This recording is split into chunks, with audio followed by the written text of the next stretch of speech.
Wonderful. Thank you, Pastor Albert. Thank you. Hold on. Thank you, Sister Meng Eng, the elders of the church, leaders of the church, and to all of you for having me here and having my family here with me. It's such a delight for me to be here. Really, first of all, I'd like to have to apologize for not being able to be there in person, all right, because of scheduling and all that. Pastor Albert, this is my third time already. Third time, that's right. So always a delight to be here, to be with all of you. You know, as much as I share, my spirit is also being lifted up and encouraged, you know, being in the midst of you. Eugene, thank you for the wonderful songs. Really ministered to me, you know, in my spirit as well. Today, I would like to share with you, the title of my message is Blessed, Stressed. All right, a little bit more backstory to this title later on, just a few slides down.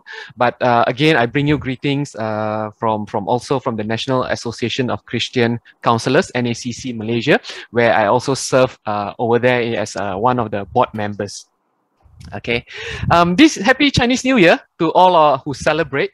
This is a picture of my family. First time I'm showing you pictures including my parents. All right, my mom is over there and my dad. My mom's 80 this year and my dad's 76 years old. All right,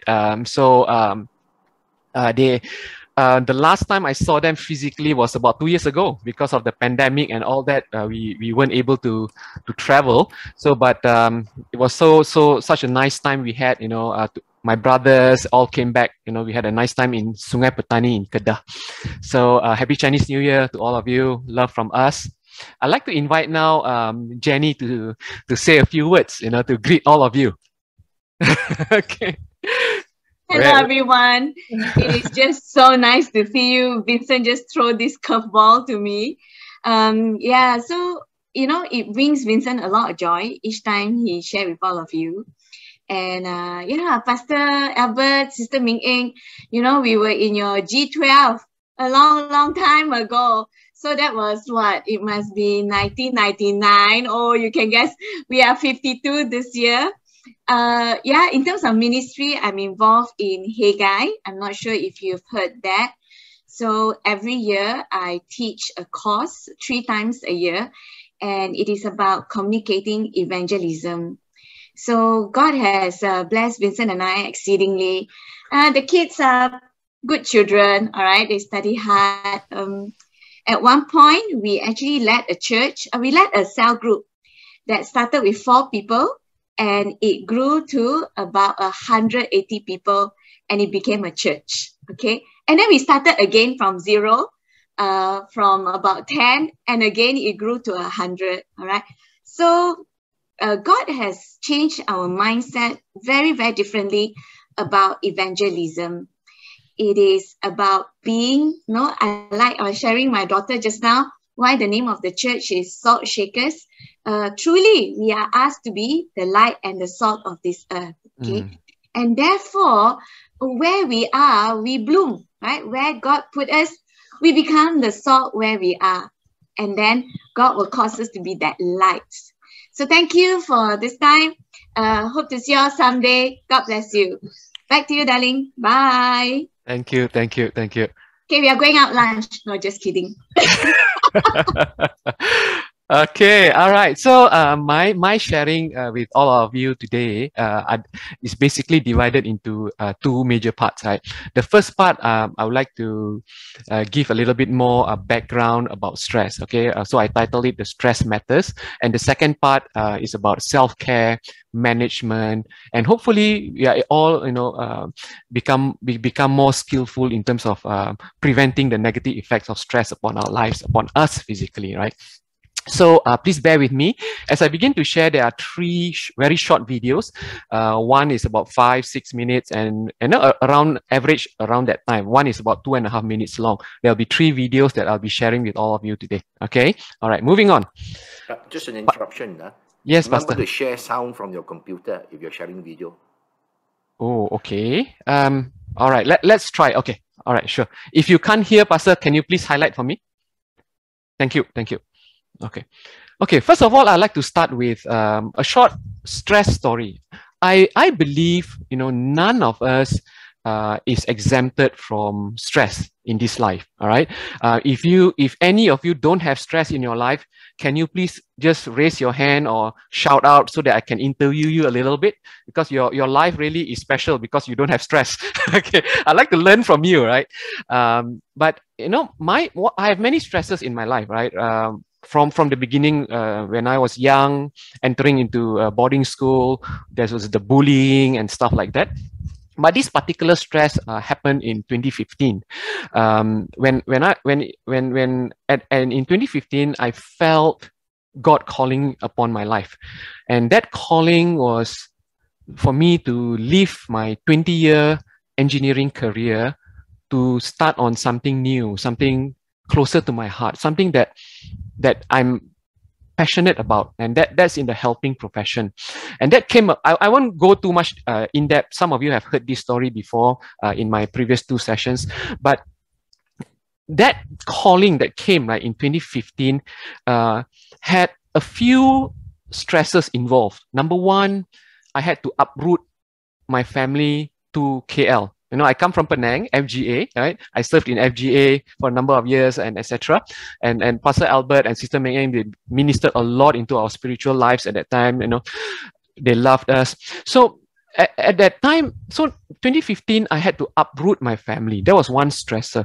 The second stressor includes having to give everything up, having to give my comfort zone. I couldn't see what was ahead. I couldn't see. I had a comfortable salary, right? Back then, I had to give everything up and go back to school to be a student. Can you imagine? At the age of 45 in 2015, I had to give up everything like that. So that was a very stressful moment, not knowing what lies ahead, right? Not knowing if I can make it even or not. But then, looking back now, right? Looking back now, brothers and sisters, I really want to say, just like that song that we sang, that indeed God is faithful. Indeed, God is faithful. In the years, the 3-4 years that He was molding me, and even as He is molding me now, right, for such a time as this, I couldn't see it then, but I am beginning to see that how He was preparing me to minister, to help, and to contribute to the community and to people that I work with, to my clients. So I thank God for that. I thank God that, even through that stressful moment, right, I had not given up, and I had persevered. I had strived, I strived. Many a moment I wanted to give up. My self-esteem was impacted. I felt like a lot of us, in that class doing assignments back then, felt like, vomiting blood, okay, just to put it. But then it's not now all over, and we are able to, I'm able to now, just be a blessing and be able to help and to contribute to the community.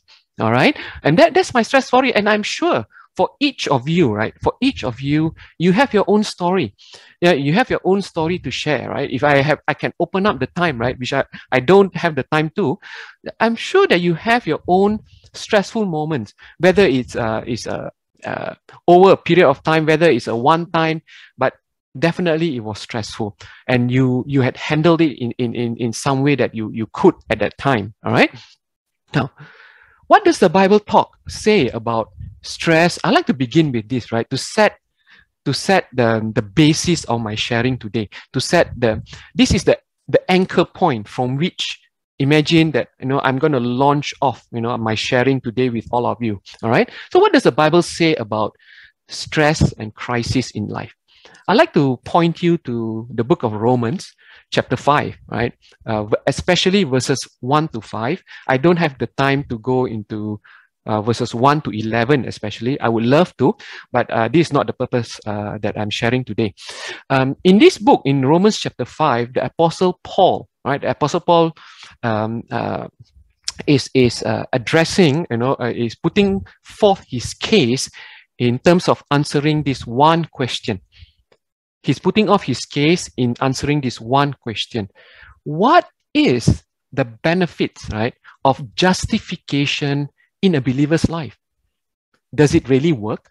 Does justification by faith really work? That was what he was trying to put forth. But the Apostle Paul, actually, the resounding answer is yes. Yes, right? Justification really works in a believer's life. In fact, he outlined in verses 1 to verses 11, 7 major blessings, right? 7 major blessings that a believer possesses. And these blessings, okay, flows into a believer's life through Christ.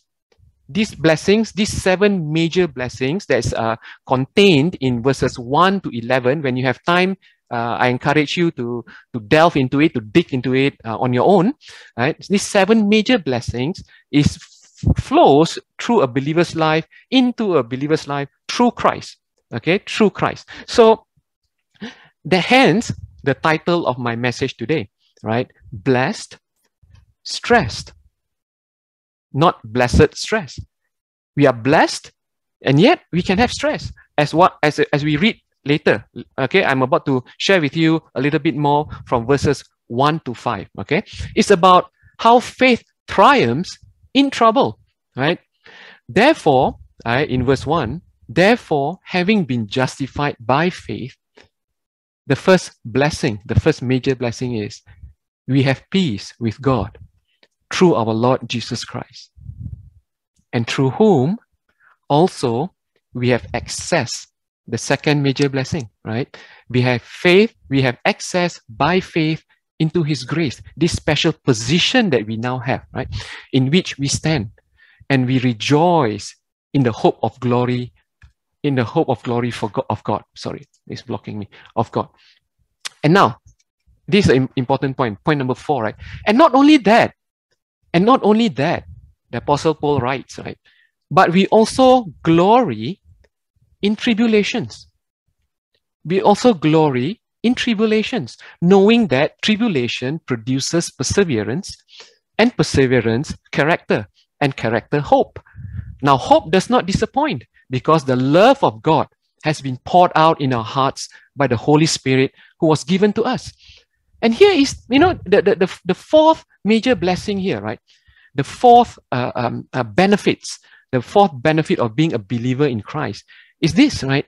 Is this beautiful, delightful paradox that we often face, right? Here is that we can find, right, brothers and sisters, we can find joy in affliction. This is the beautiful paradox. We can find joy in affliction, because the opposite of joy, I repeat that, the opposite of joy is not suffering. The opposite of joy in the Bible is sin. The opposite of joy in the Bible is sin, not suffering. This is the paradox. And from here, I would like to launch off our time together into further sharing. Okay? So I will anchor this, right? Anchor this, and this is the point that I will launch off from. Now let's have a look at some of the stresses that most of the people are facing today, especially in Malaysia. Now, when we look at stresses, right, friends, when we look at stresses can be from our own doing, right? Sometimes they are the consequences of our own behaviors and our own actions. Sometimes it's also from without, right? From areas that are not within our control, right? From our environment, from the external. Okay. Now, here from the New Straits Times, 13th of January, I won't go too much into detail, but a study finds that just 2 years ago, right, 1.5 years, 2 years ago, study finds that the Malaysians' levels, stress levels have gone up, all right, during MCO, during the pandemic. In here, in a report by the Star, 14th of July, right, you can see, right, that a lot of the average income and the median income have fallen for the first time in 10 years, right? First time in 10 years to those numbers. So which is I'm sure affected a lot of people. Okay. What else? Suicidal rates, 143%, right? For the first January to July of 2021 compared to the period in 2019, the same period in 2019, January to July, 20 to January July 2021, 143% increase in suicide rate, and that only, right, is what is reported to the police, right? In terms of suicide, frequently, right, this gets unreported. Okay, so this is very alarming. Economically, how are we doing? Right, take a look at our gross domestic product. Now, Pastor Albert probably can interpret this chart better than I can, right, from his background, right? But you can basically see fundamentally what this chart shows, right? Over time, from the first quarter of 2020, for different sectors below: national, agriculture, mining, manufacturing, construction, and services, everything, right? For the first quarter of 2020, across 1 year to the first quarter of 2021. Remember, right, that the pandemic first hit us, right, when? 2020, around the time of March, April, or May timeframe, when we first had our first MCO. So that was the time. So you can see everything went into the negative. So can you imagine that, right? The effect. Another news clipping from 15th of September 2021. Almost 78,000 couples divorced since the start of the pandemic last year in 2020. A lot of stress. So here is one document that I like to point you to. You can actually download this from the web on your own. But basically, there are 5 things that I would first like to share with all of you today about stress. What stress is all about, what stress is not. Okay, so this document comes from the National Institute of Mental Health, US. It is a big organization. It has about last year or 2020 a budget of 1.52 billion. So US. So it's a huge organization and plays an important role, right? So this is what I'm trying to say is that this is a good source of information, right? So 5 things that you should know about stress. Number 1, stress affects everyone. Okay, here it asserts that stress affects everyone. Okay, from the young to the old, right? From the teenager to the elderly, stress affects every one of us. All right. The effects of stress is felt differently though. Okay, for each individual. All right. How we handle stress, how we manage stress can be different. All right. So number 1, it affects everyone. Okay, stress can be acute. Stress can be a one-time deal. Stress can be prolonged over a period of time. Okay, not all stress is bad, brothers and sisters. Okay, stress in a short moment of time helps to, for example, gets us out of the danger. Okay, it can get us out of danger and get us into that fight, flight, or freeze mode. Right? I think I shared this a little bit in my previous sharing with all of you, right? So in this mode, fight, flight, freeze, stress helps us to survive. Right? It's something that is built within us to help us to survive. Stress helps us to study hard, right? To pass that exam. Helps us to prepare well going into a job interview. Stress helps us to be that better version of ourselves, right? But then there's the negative stress too in our life. Stress that causes us to forego lunch. Stress that causes us to sleep late. Stress that causes us to forego relationships.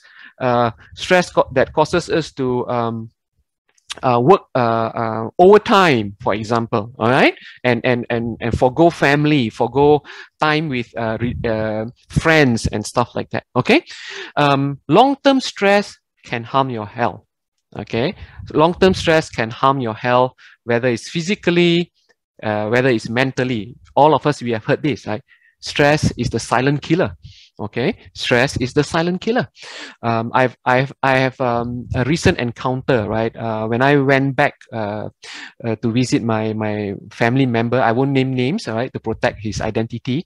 But then he shared with me, you know, that he had just recently gone for a heart bypass.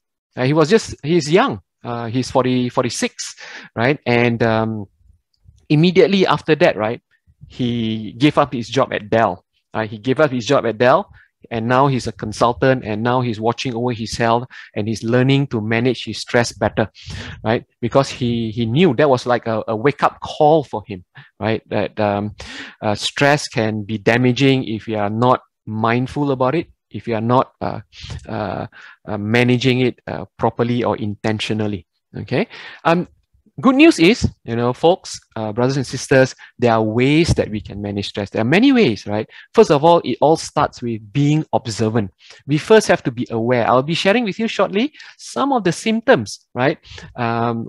If we are facing too much stress, undue stress, right? How our body is reacting to that stress. All right? I'll be sharing with you a little bit more shortly. You can actually talk to your care provider, of course, right? You get regular exercise, because when we are stressed, right, the organs in the body, the critical organs in the body releases certain chemicals into the bloodstream, preparing us to take action, right? Because remember just now I shared about how when we are stressed, we are primed, you know, the body gets us ready to take us away from that stressor, right? From that stress time. So that all this chemical goes into our blood groups, it gets funneled into our heart to pump faster, into our brain, right?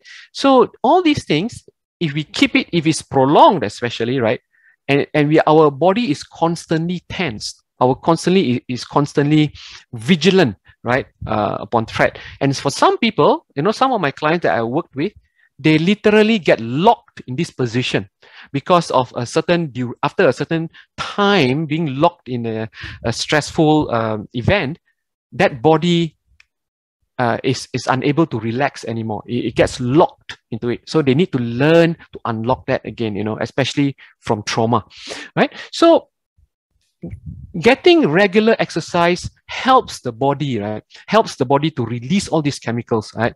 To expand it, right?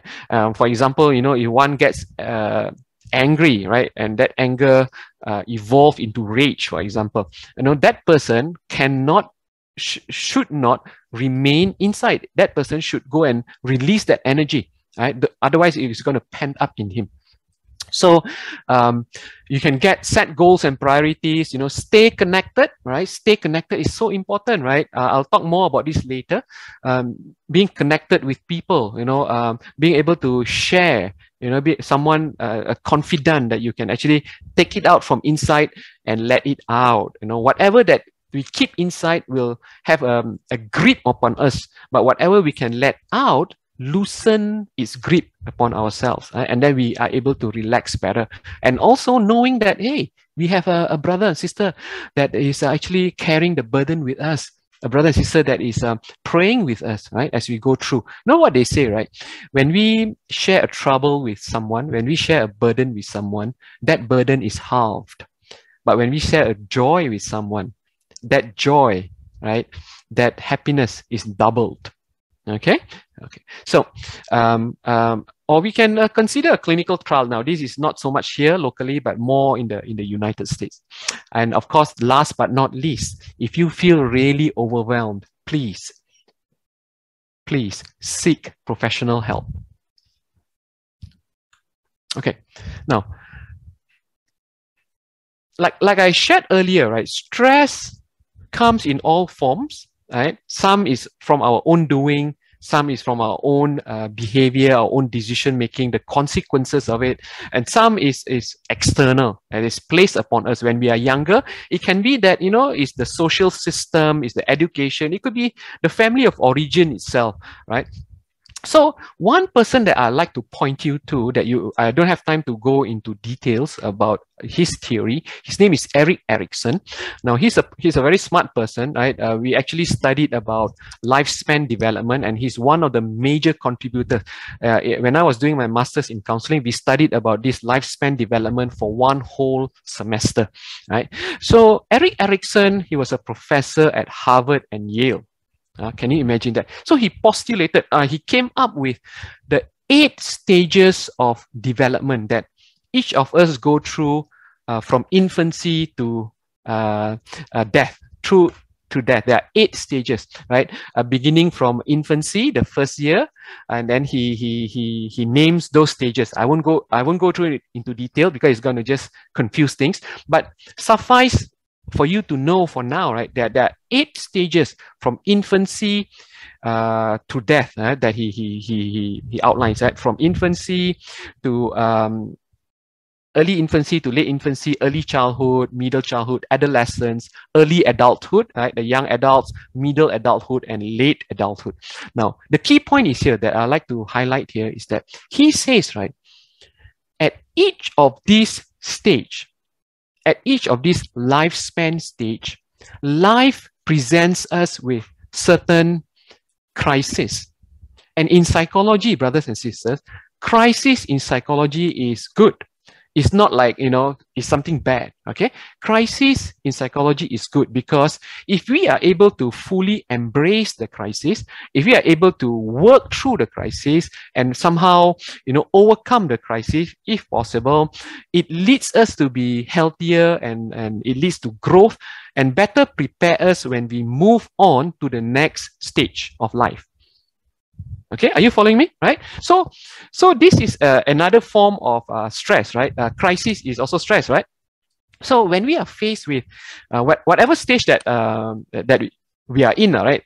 For me right now, I'm in my 50s. I'm in my middle adulthood already. So middle adulthood brings with it certain crises, okay, certain stress. For example, when I entered first turn 50, I realized that my eyesight is going. My eyesight deteriorates faster, right? And I get tired easier than before, than when I was in my 40s, when I was in my 30s. So physically itself, there is already certain stressor already, right? In terms of even managing stress, right? It takes more effort now, right? It takes more conscious effort. If I don't go exercise, for example, whoa, I feel the effects of stress almost immediately, brothers and sisters. So that crisis, right? That crisis is there for me to develop myself, for me to learn from, for me to say, hey, now I'm at this stage, there's a certain crisis, there's a certain stress. I am not to avoid it. If I'm to avoid it, I'm saying, no problem. I continue the way I am like when I was in my 40s. Tak boleh, cannot, right? It's going to affect me. So my point here is that we have to learn to embrace some of these crises. We have to learn to overcome, to find ways about it. And then we can be more successful when we enter into the next stage of development. Okay? Now, here is a very short video. It's a good video. I found this on online. Okay, it's a TED ad about how stress affects our body. Okay, it's an animated feature, just about 5 minutes long, just about 5 minutes, very short. Have a look at how stress can affect our body. Okay, and Pastor Albert, please let me know if you can't hear the sound. Okay, I believe I've turned it on.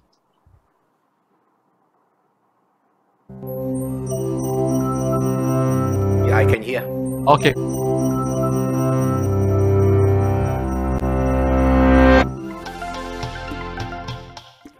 Cramming for a test? Trying to get more done than you have time to do? Stress is a feeling we all experience when we are challenged or overwhelmed. But more than just an emotion, stress is a hardwired physical response that travels throughout your entire body.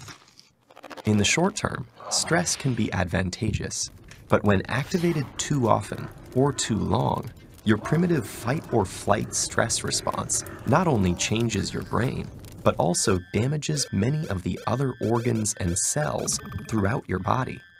Your adrenal gland, releases the stress hormones cortisol, epinephrine, also known as adrenaline, and norepinephrine. As these hormones travel through your bloodstream, they easily reach your blood vessels and heart. Adrenaline causes your heart to beat faster and raises your blood pressure, over time causing hypertension. Cortisol can also cause the endothelium, or inner lining of blood vessels, to not function normally. Scientists now know that this is an early step in triggering the process of atherosclerosis, or cholesterol plaque buildup in your arteries.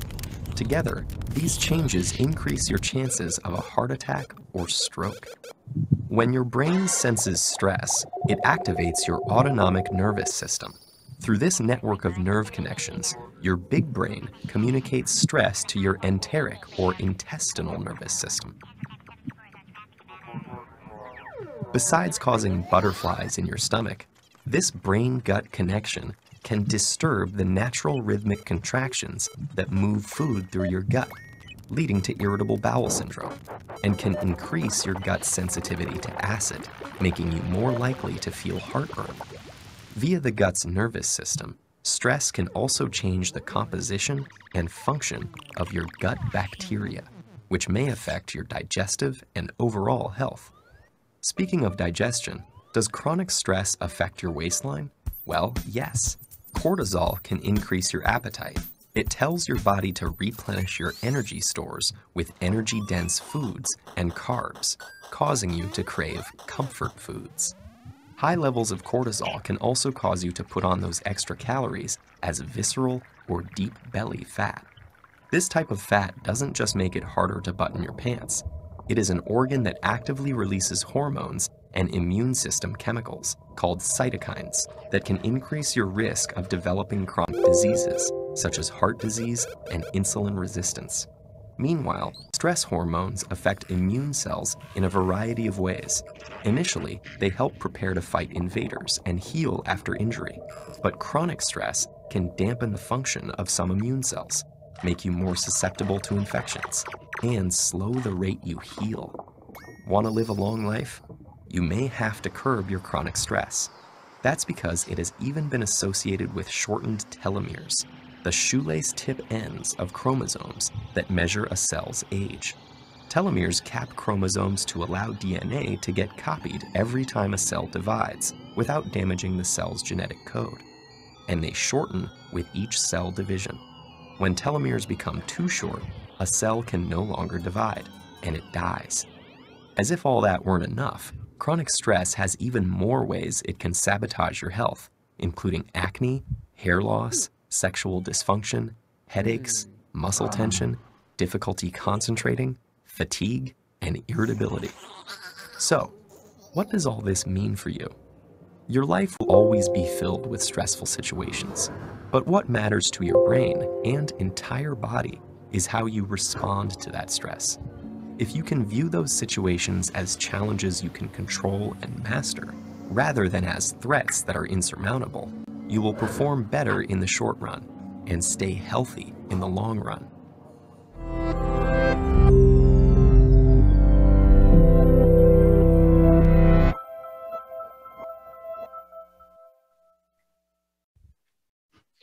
All right. Okay. I'm sorry the volume was a bit soft. I saw the text from Pastor Albert. Is it? Not sure how to increase that volume on my side.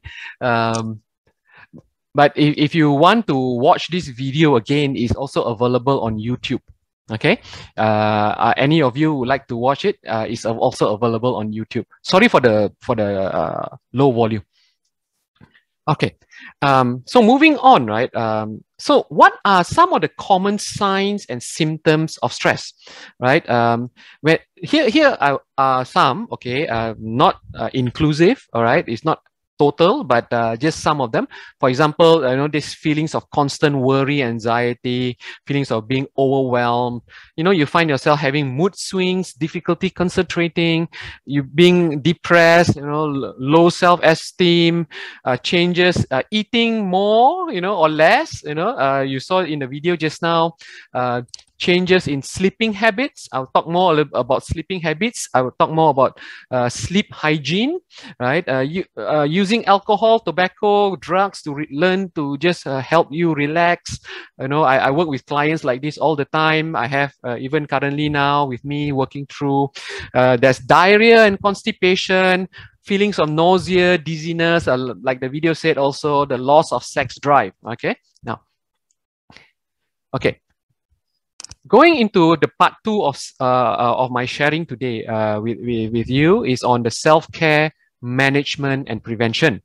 Okay, now I'd like to share with you a framework for mental wellness. Okay, I'm sure there are many. If you Google out there are many ways in terms of taking care of yourself mentally, mental wellness, you know, learning to relax and all that.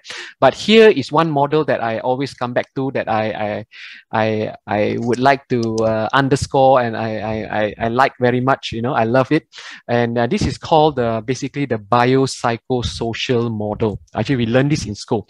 Biopsychosocial, and I came up with this triangle diagram, and I put spiritual in the middle because I think for me spiritual drives every other aspect. All right, so there's the biological aspect, there's the psychological aspect, and there's the social aspect. Biological is about, you know, taking care of our bodies, taking care of our brain, taking care of our physical body, so that, you know, by this preventive measure, by this maintaining it, you know, when stress happens, you know, we are able to better manage, we are able to better endure that stress, we are better able to overcome that stress. You know, studies have been done, you know, for victims of hurricanes, Hurricane Katrina, of severe stress in people's life. They came up with a few factors that actually helps people to be better overcomers, okay, practically speaking. So I'm going to share with you one later on, okay? That's the biological aspect. The psychological aspect is all about, you know, maintaining the way how we view things, how we think, you know, our thoughts. I shared with all of you about having minding our thoughts, right? The way we think, the way we out of that, the way we behave, the way we see things, right? Psychological, right? The mind, you know, is so important, right? Socially, right? It's all about having good relationships, right? Nurturing relationships, right? It's very important, okay, in terms of addressing stress, in terms of overcoming stress. Spiritually, of course, right?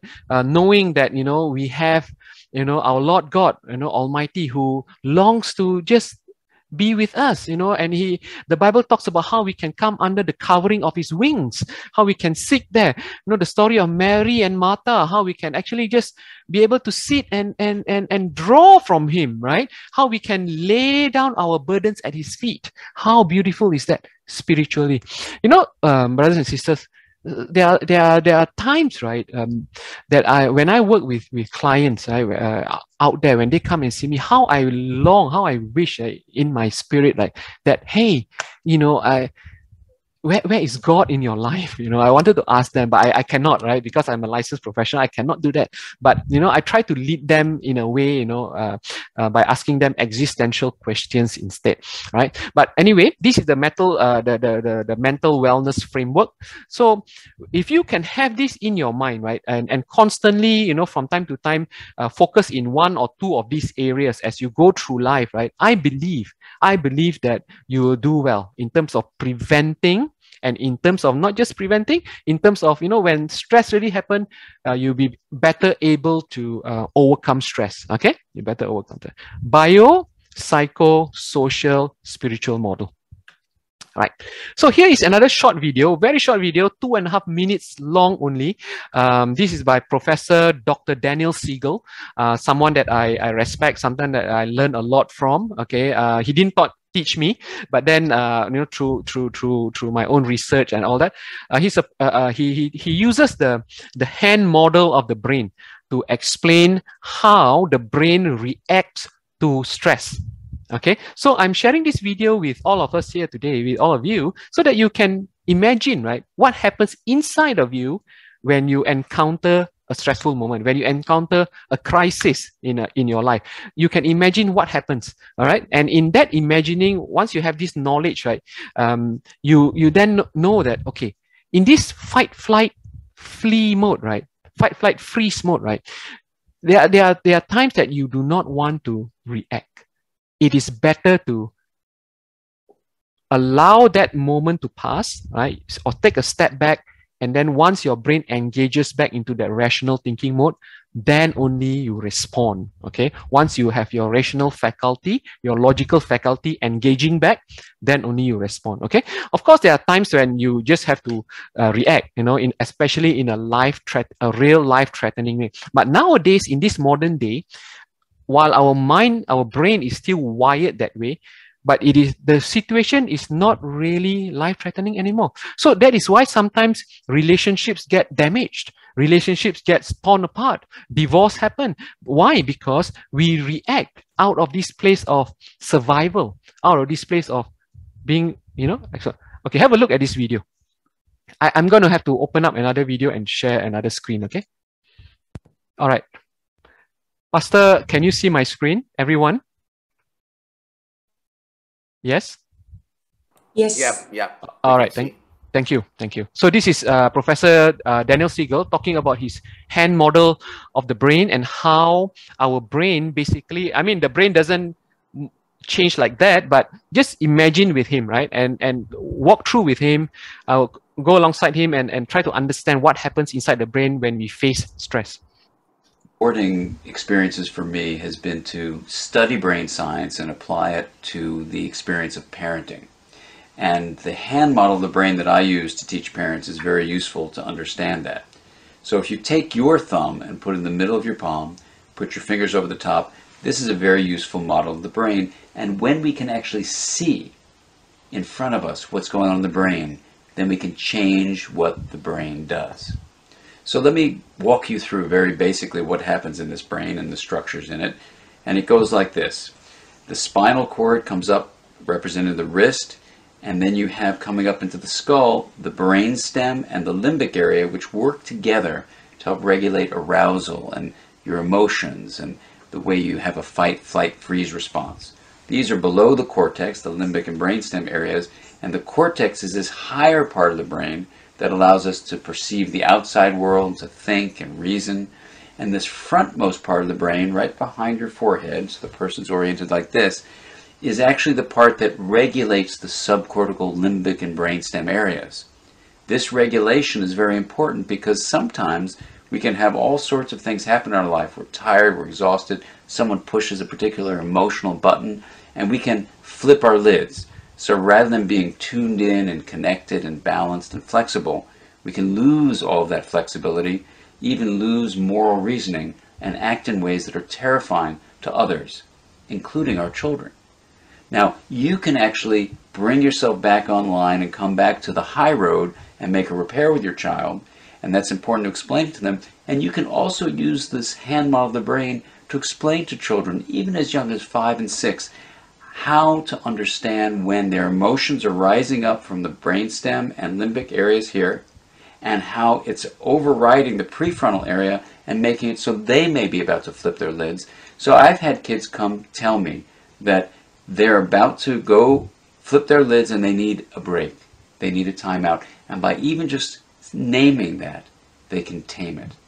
And that's the power of using the hand model for ourselves and our children to help us all make sense of what goes on in the emotional communication that we have in the course of day-to-day life.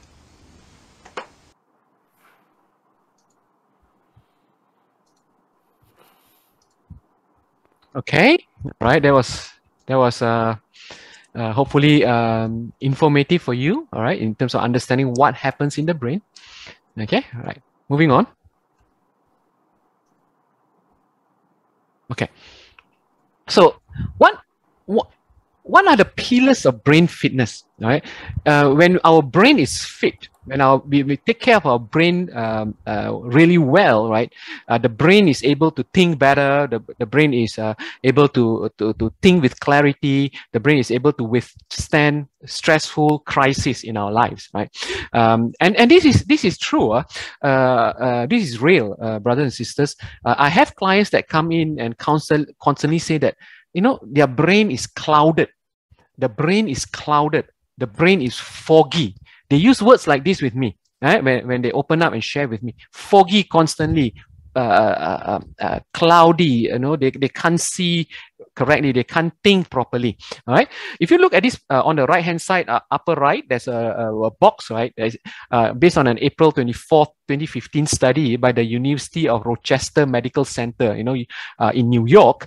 They say that the brain requires actually a tremendous amount of energy to do its job, while it represents only about 2%, right? About 2% of an adult's average adult body mass. Okay, it represents only that 2% of weight of the adult.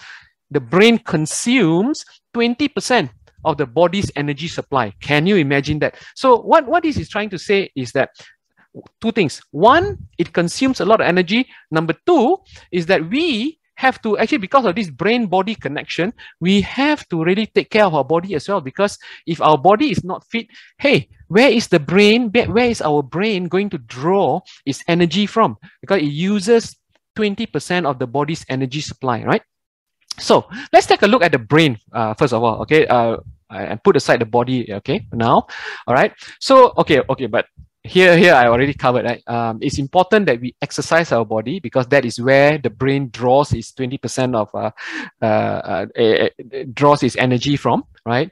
We need to learn skills to manage and learn to relax. Okay, I have a relaxation video later, which is the last video that I'll show. All right, about how we can use a breathing technique to relax. That will be later.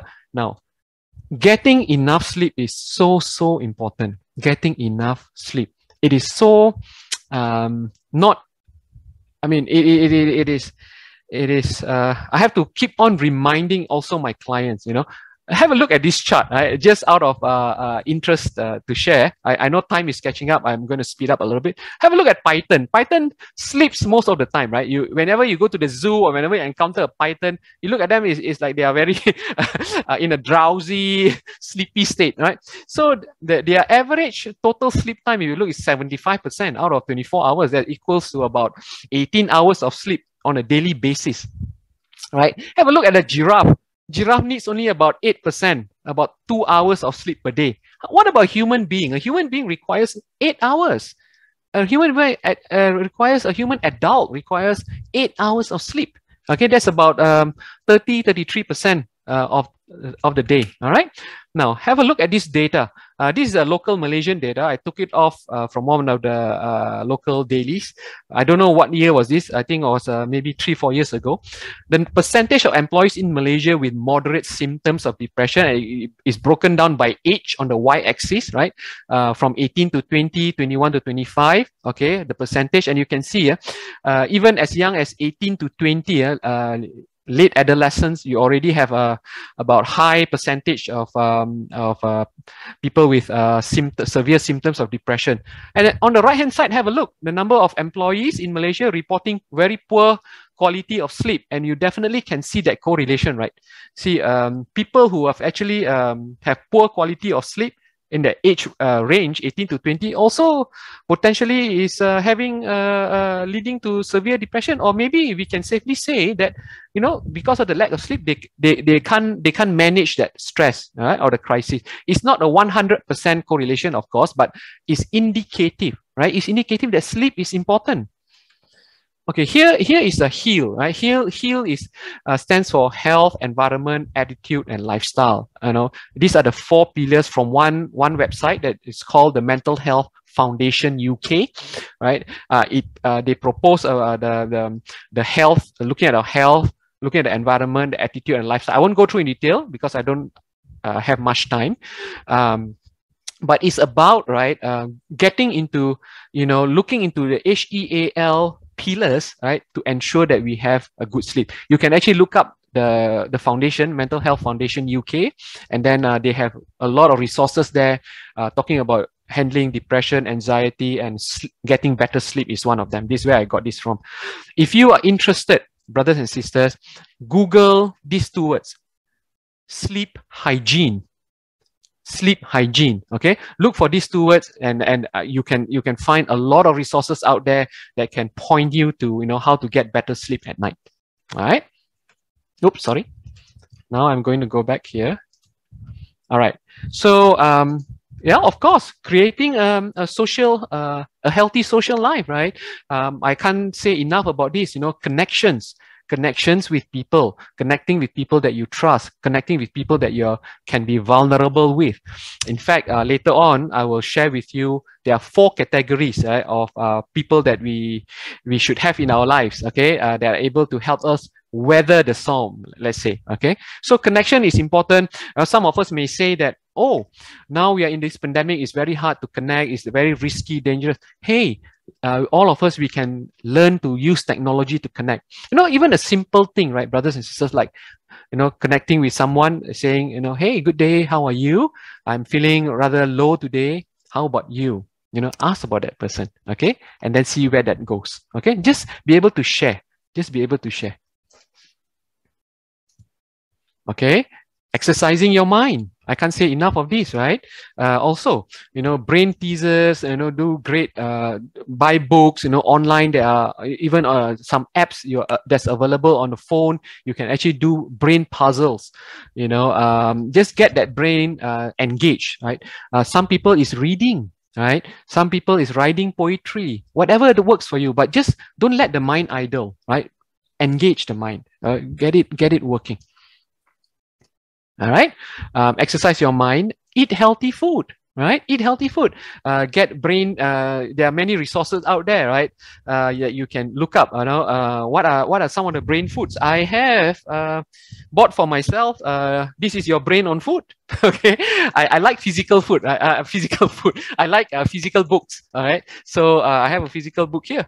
Right. So I'm learning, and because as I read up, right, I can also suggest to my clients some of them. Okay, so get some resources, go out there, some of those omega rich food, it's good for the brain. I think certain nuts have them, and just get and eat more of that. Vegetables, are good. Okay.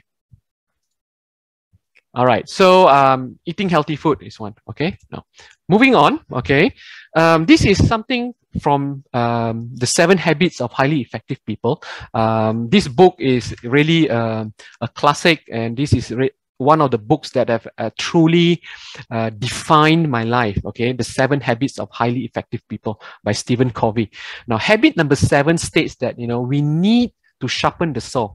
We need to sharpen the saw. The saw is basically us, the body. We cannot constantly just draw from it, right? Because we can only give from this body, into our relationships. We can only give from this body into our work. We can only give from this body into the ministry, right? So it states here, right, living a life of balance means taking the necessary time to renew ourselves. It's about sharpening the saw.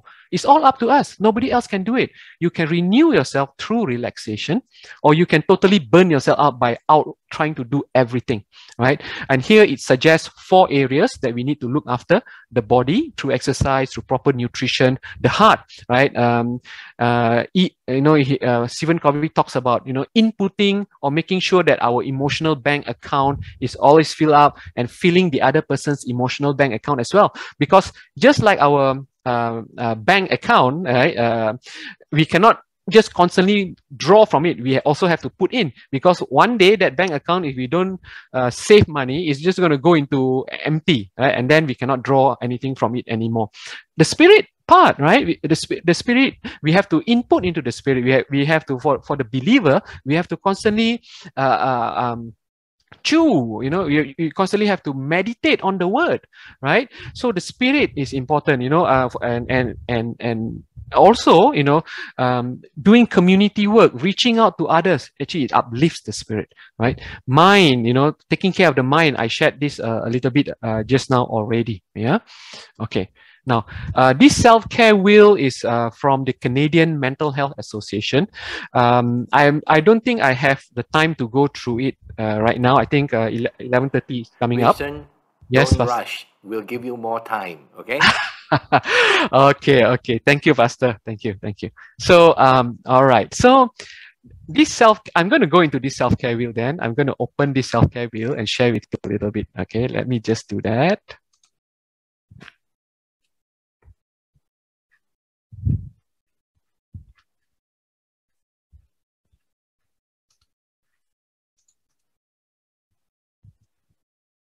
Thanks for the time. Yeah, I will try to definitely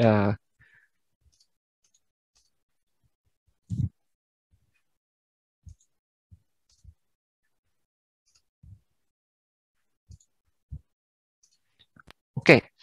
On your screen, you can see basically this is called the self-care wheel. I downloaded this from the Canadian Mental Health Association. All right. This is just, I'd like to point to you this. The most important part here, right, in this self-care wheel is this. Notice that there are really 6 dimensions of self-care. Right? When we talk about self-care in the layperson, or when we discuss self-care with somebody, what do we often talk about? We often talk about the physical area, the physical aspect, the physical dimension. But what about the psychological aspect? What about the emotional aspect, the spiritual aspect, the personal aspect, and the professional aspect? Right? So here in this self-care wheel, right, it suggests. Okay, it suggests, right? Okay, now I will have to say that this is from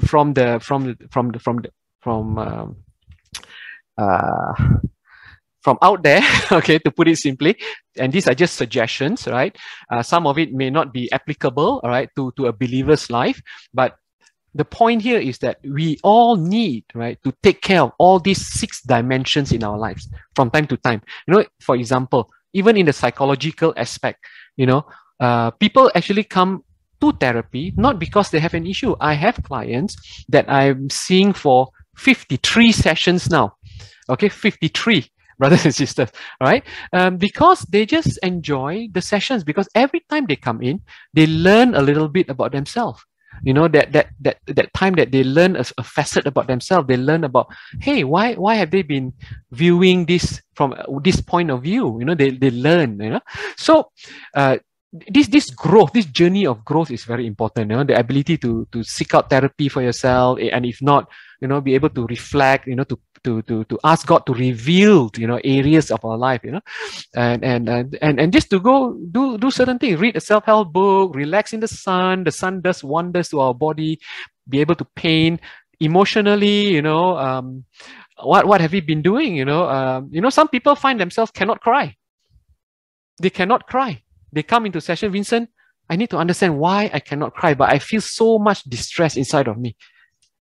You see, so they're pent up inside, right? The ability to cry is a nice thing, because that crying is how our body releases all that stress too. Right? Be able to show self-compassion and etc. Spiritually, personally, learning about who we are, figure out what we really want, what you really want in life. Do you have a purpose in life? What's your purpose? What is your meaning in life? What is that, right? Even personally, get coffee with a friend, Eugene. Get coffee with a friend. Get coffee when we next meet. If it's physically, we can get coffee together. Professionally, right? Taking time off during lunch. Really, go and have your lunch, right? Do not draw boundaries. Do not take work home, and etc. etc. Okay. All right. So this is the life's wheel. Okay. Okay, the self-care wheel. Okay, this is my last video of the day, of my time with you. It's a very short video again. It's just about 6 minutes.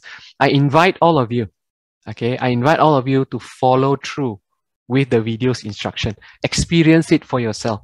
It's a very nice video. It's a very pleasant video. It's a breathing technique, how to relieve stress and anxiety just by doing some simple breathing. Okay. Enjoy.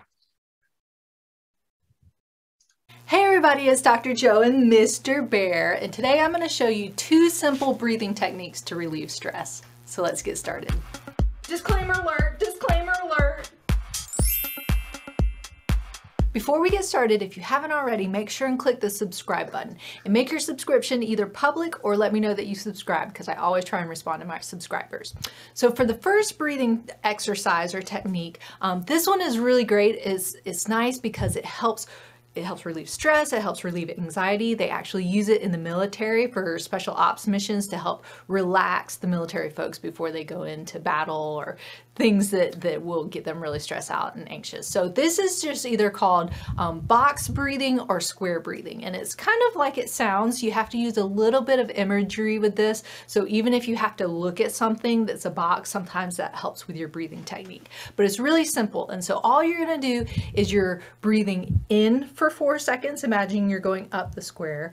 Then you're going to hold your breath for 4 seconds.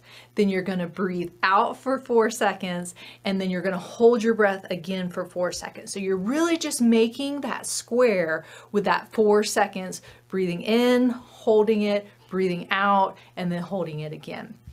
So this one, you know, if you feel like you're going to pass out, don't keep holding your breath, but it's 4 seconds, so it should be pretty doable. So I'm going to count for you instead of actually holding my breath, just so you can do it. This is great because, again, it's nice and it helps you relax. You can do maybe 4 to 5 sets at a time, just to kind of help get you relaxed. So get in a nice, good, comfortable position so you can really get that breath breathing in. So let's start here. And again, even if you have to make the image with your finger, or if you use your eyes somewhere like a photo or a painting on the wall or something, make sure that you're using that imagery as well, because that helps you relax. So let's start here in the corner. So we're going to go up, 1, 2, 3, 4. Hold your breath, 1, 2, 3, 4. Breathe out, 1, 2, 3, 4. Hold it again, 1, 2, 3, 4. And then breathe in again, 1, 2, 3, 4. Hold your breath, 1, 2, 3, 4. Breathe out, 1, 2, 3, 4. And hold your breath again, 1, 2, 3, 4. So again, mine's usually the hardest is after you breathe out and then you're trying to hold your breath. But again, once you do more, you'll start feeling that you have more strength in your lungs to do it and hold it pretty easily. So again, maybe 4 to 5 times. It just depends on how stressed out you are. A lot of times, even like if you're going to the doctors or something, you get a little anxious with that. If you do some of that in the waiting room, that'll help you kind of relax and calm down. So it's a really nice technique to use almost anywhere, but especially when you have a lot of stress or anxiety.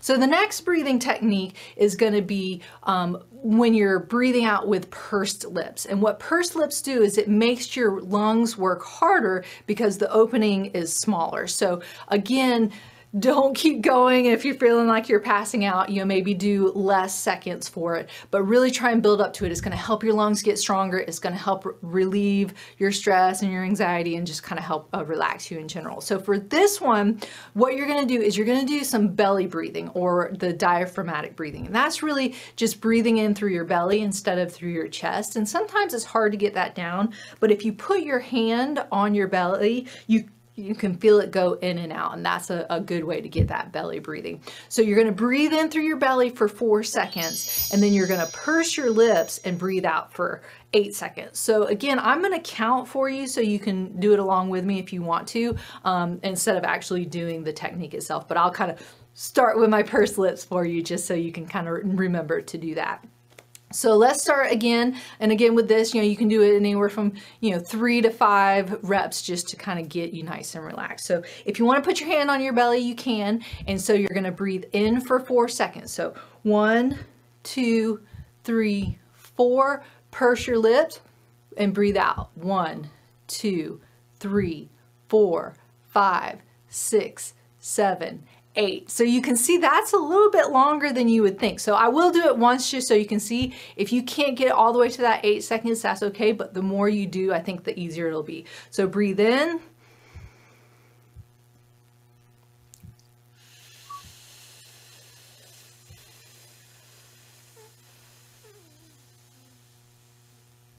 and you can make those noises while you do it too. So that was 8 seconds. And so if you can blow the whole time like me, that's great. But if you can't, that's okay too. You know, try and get to 6. Next time, try and get to 7. Next time, try and get to 8 seconds. But again, both of these breathing techniques, you don't have to do them back to back, because sometimes it might make you feel a little bit lightheaded if you haven't done this for a while. Again, don't go until you feel like you're going to pass out or anything. This is really supposed to kind of help relieve the stress, relieve that anxiety, and just help you relax in general. So there you have it. That was 2 simple breathing techniques to relieve stress. If you'd like to help support my channel, make sure and click on the link over there, and don't forget to subscribe by clicking down there. And remember, be safe, have fun, and I hope you feel better soon. Okay, my encouragement for all of us is that whenever we can, especially every 2 days or every day, right? If we can do this in the early morning or in the late evenings, especially, you know, if you want to relax before we sleep, we can actually do this. It's a simple exercise, or even at work, right? Nobody is going to notice that we are doing anything funny or awkward. We just be seated. When we are seated at our workplace, right? We can actually practice this as well, right? I sometimes do this after a client session, especially if it is, I just had a really heavy session, okay? All right. Hey, okay. Now, this is a social support network analysis, okay? This is one of the tools, right, that we can use to help us in terms of, you know, the biopsychosocial. This is to help with the social dimension, okay? Here it suggests that, you know, we should all have 4 types of friends or colleagues. You know, in other words, you know, maybe it suggests that, you know, not all friends are created equal, right? There are some friends that can provide us with emotional support. If you look at that first quadrant, top left, some friends that can provide us with emotional support. The right hand side top, and then going down to the bottom left, you know, some friends that are able to provide us with instrumental support. In other words, provide us with a roof over our heads in the meantime, you know, can provide us with financial assistance when we need it the most, or even services, you know, helping us with something, right? And then another group of friends that can provide us with companionship support, you know, for example, when we need to go out just to watch movies together, to play football together, to have some meal together, companionship support. But not all friends can be provide us with the emotional support. So only certain types of friends can provide us with emotional support. So in this 4 quadrant, right, the encouragement here is that for us to develop, you know, a range of friends, right? A range of friends, you know, not just having one name in all 4 quadrants. Because what if, let's say, for example, if I have Jenny's name in quadrant for emotional support, informational support, instrumental support, companionship support, she is there for sure, right? She is there, definitely. But what if one day, right, she comes home so stressed from work and she's tired and she's mentally exhausted, and I need that emotional support from her? Surely I cannot draw from her, right? Surely I cannot draw from her. So the idea here is also to have a variety of names, right? Some names can appear in the A quadrant, right? Another name or maybe that name can also appear in the D quadrant, okay? Multiply that. But maybe a couple of other names for the B and the C quadrants, right? So take stock about, you know, building these resources, right? It's not about taking advantage of other people. No, it's not about that, right? But it's about, because relationship needs investment in it. Relationship needs to be built, right? So how good it is, you know, if we can actually build this, you know, in our life groups, in our connects, you know, within the church, within life groups. So this is something that I think for all of us, we need to look into, and we need to, maybe if it's already there, enhance perhaps. Okay. Now, this is my ending slide, my last slide, my second last slide actually. Okay. I'd like to encourage all of us here, okay, by this Bible verse. What does the Bible say about sweet sleep? And I'm drawing from Proverbs chapter 3, verses 19 to 24. Right here, the wise King Solomon said, "The Lord by wisdom founded the earth. By understanding, he established the heavens. By his knowledge, the depths were broken up, and clouds drop down the dew. My son, let them not depart from your eyes. Keep sound wisdom and discretion, and so they will be life to your soul and grace to your neck. Then you will walk safely in your way, and your foot will not stumble. When you lie down, you will not be afraid. Yes, you will lie down, and your sleep will be sweet. Yes, you will lie down, and your sleep will be sweet. What we all can do, and sometimes, you know, I also suggest this to my clients. You know, sometimes when sleep comes harder than usual, right? It's not as easy as usual. When sleep comes difficult, when we have things troubling our mind, perhaps there's a favorite song, perhaps there's a favorite verse, perhaps there's a person that we can talk to, perhaps pray, right? Pray. So all these things, sometimes we need to make a list, and we put that list is called the first aid resource or something like that, right? And that we can write it down 1, 2, 3, 4. Because sometimes, like brothers and sisters, when we are distraught, when we are distressed, when our rational mind is out of the way, when we are like that, we cannot think straight. We just need to reach out into that drawer, the bedside drawer, into our pants or in our shirt pocket, and pull out that resource and say that, okay, hey, we can always fall back onto this. Because sometimes, right, and this is from my true experience with clients as well, when you are so distraught and when you are so cloudy, your mind, when your mind is so fogged up, you can't think of what is the next step. You don't even know what is your safety net. What can you fall on? What can you fall back onto? Okay, so hey, here the Bible, here King Solomon is asking all of us. He suggests for us to embrace God's wisdom, God's understanding, and God's knowledge. And with that, I'd like to end my sharing here with all of you. All right. Again, I'd like to say thank you to Pastor Albert for this invite, for this opportunity for me to serve. I really appreciate that a lot. You know, I thank you. God bless you. You know, as you go forth, you know, be a salt shaker, and also be able to manage whatever life throws at you. God bless you. Thank you.